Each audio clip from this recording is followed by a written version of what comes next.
오늘 우리에게 주신 하나님 말씀은 에레미야 24장 1절로 10절까지 말씀입니다. 에레미야 24장 1절로 10절까지 말씀.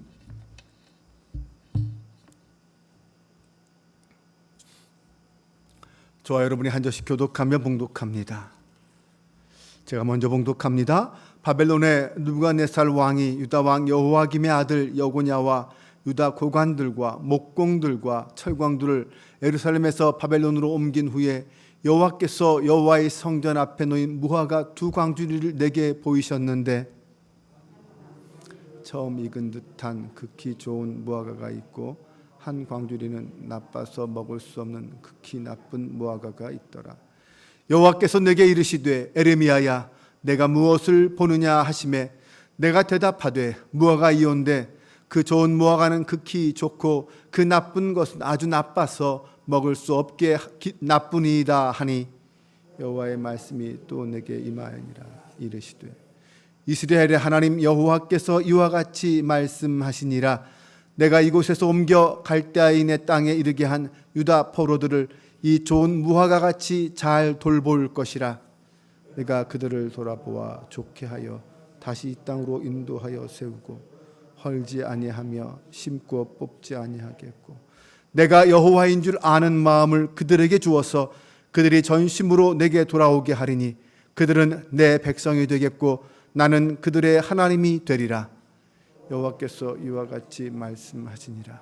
내가 유다의 왕 시드기야와 그 고관들과 예루살렘의 남은 자로서 이 땅에 남아있는 자와 애굽 땅에 사는 자들을 나빠서 먹을 수 없는 이 나쁜 무화과 같이 버리되 세상 모든 나라 가운데 흩어서 그들에게 환난을 당하게 할 것이며, 또 그들에게 내가 쫓아보낼 모든 곳에서 부끄러움을 당하게 하며 말거리가 되게 하며 조롱과 저주를 받게 할 것이며, 내가 칼과 기근과 전염병을 그들 가운데 보내 그들을 내가 그들과 그들의 조상들에게 준 땅에서 멸절하기까지 이르게 하리라 하시니라. 아멘. 할렐루야. 오늘도 새벽을 깨우고 하나님 앞에 기도하기 위해 모인 성도들, 하나님이 우리와 함께 동행하시며 힘과 능력으로 함께 해주시길 주님의 이름으로 축원합니다. 주전 597년에 바벨론의 느부갓네살 왕이 유다를 침략하여 유다는 멸망의 위기에 처하게 됩니다. 유다의 여호야긴 왕과 수많은 고관들, 그리고 목공과 철공 등 기술자들이 다 이 바벨론으로 끌려가게 됩니다. 그 일은 여호야긴 왕이 왕위에 오른 지 3개월 만에 일어났던 일입니다. 느부갓네살 왕은 여호야긴을 폐위시키고 포로로 끌려가면서 그의 삼촌인 요시야의 또 다른 아들 시드기야를 왕으로 세우고 유다를 다스리게 했습니다. 유다가 완전히 멸망당한 것은 아니죠. 하지만 사실 멸망당한 거나 마찬가지 신세였습니다. 그때 포로로 끌려간 사람들은 어떤 생각을 하게 되었을까요? 그리고 포로로 끌려가지 않고 그래도 유다에 남아있는 사람들은 어떤 생각을 했을까요? 바벨론의 포로로 끌려간 사람들은 아마 절망했을 것입니다. 이제 자기 인생 앞에 희망은 없다. 다 끝났다.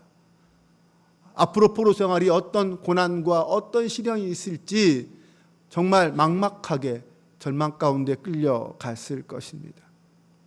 그리고 애굽의 이스라엘 땅에 여전히 남아있는 사람들, 그리고 전쟁 때 애굽으로 도망쳤다가 전쟁이 끝나고 다시 돌아온 사람들이 많이 있었습니다. 바로 그런 사람들은 어떤 생각을 했을까요? 그들은 바벨론으로 끌려가지 않고 살아남았다라는 안도의 한숨을 쉬었을 것입니다. 네, 그들이 보기에 포로로 끌려간 사람들의 삶이 더 불행해 보이는 것은 지극히 당연한 것입니다. 하나님은 이 사건 이후에 에레미야에게 무화과 환상을 보여주십니다. 이 환상을 통하여 유다에 대한 하나님의 심판과 구원의 메시지가 무엇인지를 가르쳐 주신 것이죠. 에레미야는 환상을 통해서 두 광주리의 무화과를 보았습니다. 한 광주리에는 지극히 좋은 무화과가 담겨져 있었고, 다른 광주리에는 나빠서 먹을 수 없는 그런 나쁜 무화과가 담겨 있었습니다. 먼저 하나님은 이 좋은 무화과가 무엇을 의미하는지 설명해 주십니다. 하나님은 이제 바벨론으로 포로로 끌려간 그 유다 백성들을 향하여 그들을 좋은 무화과 같이 돌보겠다라고 말씀하십니다. 그들을 잘 돌보아서 비록 포로로 끌려갔지만 그들이 좋은 백성이 되게 하고 다시 이 땅으로 인도하여 돌아오게 할 것이고, 그들에게 다시 여호와의 신앙을 회복시켜서 하나님을 섬기는 백성이 되게 하겠다, 이렇게 약속하십니다. 그들의 포로 생활은 오히려 연단이 되어서 그들을 새롭게 하게 하고 하나님께 인정받는 백성이 되게 만들겠다라는 것입니다. 하나님은 이 포로로 끌려간 자들을 영적인 남은 자가 되게 하겠다라고 말씀하신 것입니다. 이 포로로 끌려간 사람들은 어떤 사람들이었을까요? 그래도 그들은 에레미야의 예언을 통하여 하나님의 뜻이 실현되기를 그나마 기대했던 사람들이었을 것입니다. 에레미야는 어떤 예언을 했습니까? 유다가 유다의 죄를 인정하고 바벨론에 망하는 것을 받아들여라 라고 예언했습니다. 사실 다른 입장에서 보면 말도 안 되는 예언이죠. 나라를 멸망하게 놔두라, 아니 멸망당해라 라는 예언인 것입니다. 네, 유다의 죄가 너무 극까지 이르러서 결국 하나님의 심판을 받을 수밖에 없다라는 것을 인정하라는 거예요. 조용히 바벨론에게 멸망당하면 그나마 목숨은 건질 거다라는 예언이었습니다. 그것이 하나님의 뜻이라고 선포했습니다. 네, 그것을 받아들였다면 그들은 자신들의 죄를 참회하면서 자신들을 돌아보았을 것입니다. 많은 사람들이 바벨론이 쳐들어오자 일부는 애굽으로 도망쳤고 또 일부는 끝까지 대적하려고 했습니다. 그래서 많은 사람들이 목숨을 잃었죠. 하지만 일부 사람들은 유다가 바벨론에게 망하는 것을 인정했고 도망치지 않았습니다.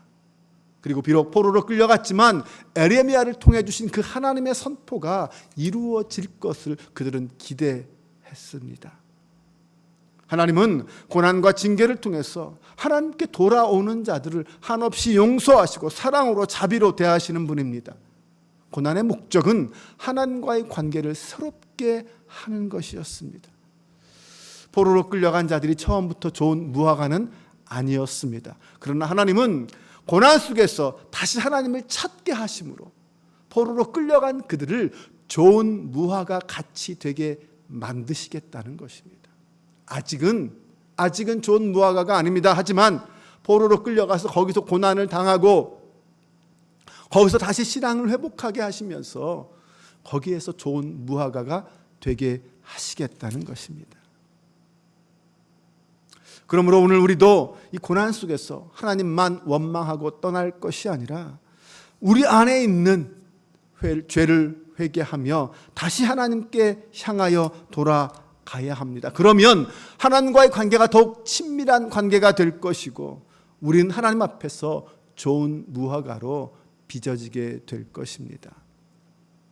물론 우리는 연약한 인간들이기에 죄를 지을 수 있습니다. 실수할 수 있습니다. 그럴 때일수록 내가 넘어지고 내가 잘못하고 내가 실수할 때일수록 더욱더 자신을 돌아보며 회개하는 일에 힘써야 합니다. 회개하는 자에게 불행은 계속되지 않습니다. 하나님은 예레미야의 예언을 기억하고 참여하는 포로들, 에레미야 예언을 기억하고 하나님 앞에 돌아오기를 원하는 포로들에게 은혜를 베푸셨습니다. 후에 그들은 70년 만에 다시 예루살렘으로 돌아오게 되고 그들을 통하여 다시 이스라엘의 역사가 시작된 것입니다.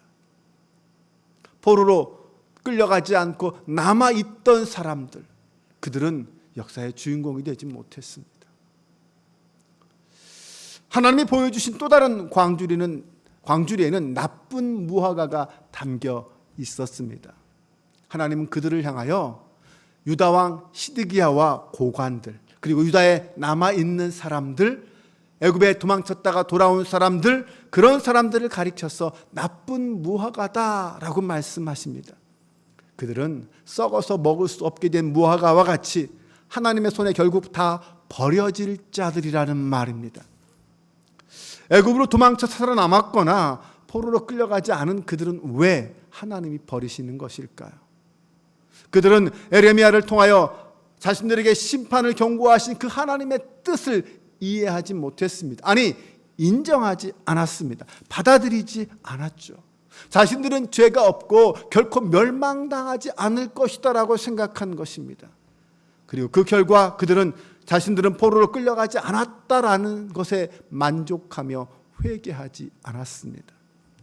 포로로 끌려간 사람들은 죄가 많아서 끌려간 사람들이고, 끌려가지 않은 우리는 의로운 백성들이다, 이렇게 교만하게 생각했던 것입니다. 하지만 사실 포로로 끌려간 사람이나 끌려가지 않은 사람들이나 그들이 지은 죄는 다 일반이었습니다. 그럼에도 자신들은 죄가 없어서 여기에 남아있다라는 그런 생각, 교만한 생각을 가진 것이죠.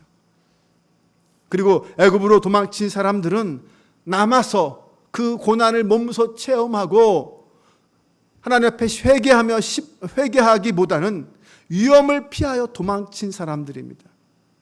그들은 하나님의 말씀에 순종하며 사는 사람이 아니라 자기가 가지고 있는 얄팍한 지식과 지혜, 그것을 의지해서 목숨을 건지려고 했던 사람들입니다.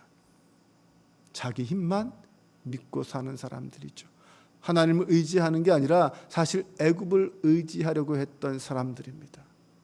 어쩌면 그들은 당장은 좋아 보일 수 있습니다. 네, 애굽으로 도망쳐서 목숨을 건져서 살아남았습니다.